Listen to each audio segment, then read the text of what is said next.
Well, I looked at this picture of this tree and I was like, I don't really know what kind of tree this is. So I actually took a little field trip. Gary and I took a little field trip right up to Crescent Park School and we found this exact tree. Now, I'll tell you You. a little secret that I have learned, which has really helped me, is I have a cell phone, and on my cell phone, I have this little program that's called Seek, Seek, and I downloaded it through my app store. You probably all know this, probably smarter than me about this. And this helps me to identify plants. So I did look at this tree and I said, well, by looking at the leaves, I know this is a maple tree. And we know that we have lots of maple trees around here. We have sugar maples. Maybe you've gone and seen maple syrup making. And so those are a wonderful tree around here. And we have red maples. Like the one on the bush. Yeah, like the red maple was growing in the juniper bush. We, along rivers, we have these huge trees called silver maples. Those are all trees that are native to this area. They have been growing in this area in natural environments for many, many years. So we say that they're native. This tree right here, the name of this tree is an Amur, spelled A-M-U-R. It's an Amur maple tree. This is a maple tree that I would say it's not a native tree to this area. Like for where it grows naturally, it's probably over in China or Asia.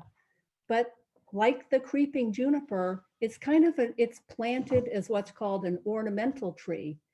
For one reason is it doesn't grow really big. It's kind of small and it looks nice. So when we have trees and bushes growing around our buildings, we want them so we don't have to put lots of energy in maintaining them, and also because they look nice. Sort of a kind of a little heads up is we have to be careful. I know I'm sort of answering a lot more questions than you asked, but just telling you about this tree. We have to be careful that we don't plant trees that can start to compete with our native vegetation, because all of our trees and our animals and everything all have learned how to interact with each other and be healthy. And there are some concerns with this kind of tree that it could become what's called invasive. So it could start to, in this area is probably fine because somebody mows the lawn and little trees don't start to grow. But sometimes with some of these non-native trees, they can become a problem. So, so just some information is kind of something to think about, how we have trees that are native and some trees are non-native, and other vegetation sometimes can be invasive and compete with our trees like our sugar maples and red maples. It just only grows to about 20 feet. So it just doesn't get too big. You don't want it to get too big, towering over the school or anything like that. So it's just it fits being in a place where there's a building and a lot of people. Now, in terms of telling how old a tree is, usually there's a couple of different ways to tell how old a tree is. But one way that most everybody knows is when you cut a tree down. Well, we don't want to cut this tree down, but if you did cut the tree down near the base of the tree, every year the tree makes a new ring or even two new rings, because the tree grows, basically doesn't really grow too much in the winter. It has like an off season. And then in the summertime, it grows more. So and the tree is growing bigger. So it puts down some more wood in the trunk and it makes a ring. So if you cut that tree and you cut it nice and smooth, you can count the rings and you can actually count how old the tree is. There are some other ways that you can do, which I don't really know how to do, but you could do some measurements on trees where you can try to estimate what the age is, like the height of the tree, and you can look at how many branches there are. There are some sort of different, more of a complicated way to tell how old this tree is. But I would probably, another way to estimate how old this tree is figuring out when, maybe this tree was planted when this building was built or when the new part of the school was built. So I would generally say the tree is probably like 20 years old or something like that, just as kind of a guess. Well, looking at the tree and seeing those holes, we could think, well, maybe some kind of animal has scratched it out or something like that, Or a woodpecker. or a woodpecker. But no, these holes came about a different way. As a tree grows, um, it has a main trunk, and then there are limbs that come off that tree. So as the tree grows up, gets taller and taller, sometimes the upper limbs and all the leaves will shade out the leaves on the lower limbs. So what the tree does is said, okay, well, I don't need those limbs down low. So those limbs will automatically drop their leaves and that will die. And as that limb rots, it will fall off. So what happens is the trunk starts to build bark and stuff trying to get around that limb. And in doing so, what it does is it leaves a little pocket or a little hole. Now, what I think happened with this tree is that the limbs didn't die naturally. I think someone trimmed the limbs off because they were down low and maybe in the way for you guys running around outside. So by doing that, the tree starts to move faster as it comes around and tries, as it builds the trunk bigger and bigger, it makes that hole deeper and deeper, and it takes longer to fill in before that trunk covers it up. And a good way to see what happens with a limb is go look at a board, like a pine board you get from a lumber yard or you have at home, and you'll see a knot. And every one of those knots is a section of an old limb. So as it works through and the stem covers that up, it makes a solid board. So the limbs still show up in the wood when you cut it, but you may not see it on the outside. So I think these were just limbs that were trimmed, and it's the hole where the bark is trying to come around and fill it in and protect the tree. So this kind of bush is called a creeping juniper.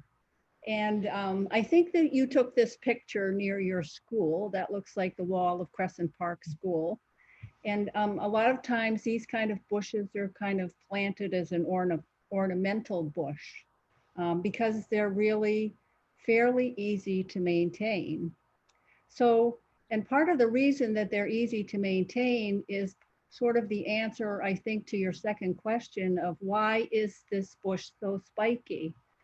Well, this kind of bush is in the group of trees that are the same as like fir trees and spruce trees in that they have needles. So the leaves on this bush, this junipers, I was reading about junipers and it said they can actually have two different kinds of leaves. They can have a kind of a needle-like leaf that can make the bush feel very spiky. And it can also have a scale kind of leaf. And the reason that they have these kind of leaves is that it allows them to live in a lot of different conditions because by having that needle-like leaf, it allows them, they don't need a lot of water. They actually collect water inside the plant, and a lot of all trees, like the water goes outside the leaves, but when they're really small like this, and there's also a lot of wax on these needles, it helps that bush to retain water. The other thing about having those kind of needles on this bush is it helps them to survive during the cold weather. And one thing when you think about it, like if you had a big wide leaf, the snow might build up on this bush, but because they have really narrow leaves, the snow can fall off this bush. And these kind of bushes are able to live in a big variety of conditions. So they're a really nice bush to keep in, to have as an ornamental tree because they look really nice. And one benefit of having a very thick growth of leaves or needles like this kind of bush can provide a lot of cover for wildlife. So different kinds of things like squirrels, and birds and things like that can go underneath this bush and get cover during the winter. And Gary's going to talk to you about why there's a tree growing in the bush. So I'm looking at that tree growing out of that plant, Red maple. and it's a red maple seedling. And if you've looked outside, it's one of the seeds from the red maple have a little wing on them. So when they come down off the tree, they spin and the wind blows them around. So the wind blows these seeds all over the place. And if you look at that bush is a great place to catch seeds. And if that seed drops down to the ground, it's a nice moist place, and that probably is a sunny spot, and the warmth there in the spring will start that seed growing. So what would happen now is that tree would start to grow, and then if you left it growing over time, it would probably shade out this little bush, and that little bush might die over time because it didn't have enough light.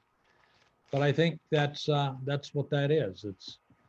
It's a habitat that allows other plants to grow within it. And the other thing I'm going to add to that, because it's kind of a thing that we don't really think about with plants, is plants, like animals, are competing to live on our earth in different habitats. So everybody's trying to use those resources and grow and be healthy. So the tree is trying to grow, the bush is trying to grow, and certain things will end up shading out other things. It's happening, that happens out in the woods all the time, with trees are competing with each other for the different nutrients and water in the soil.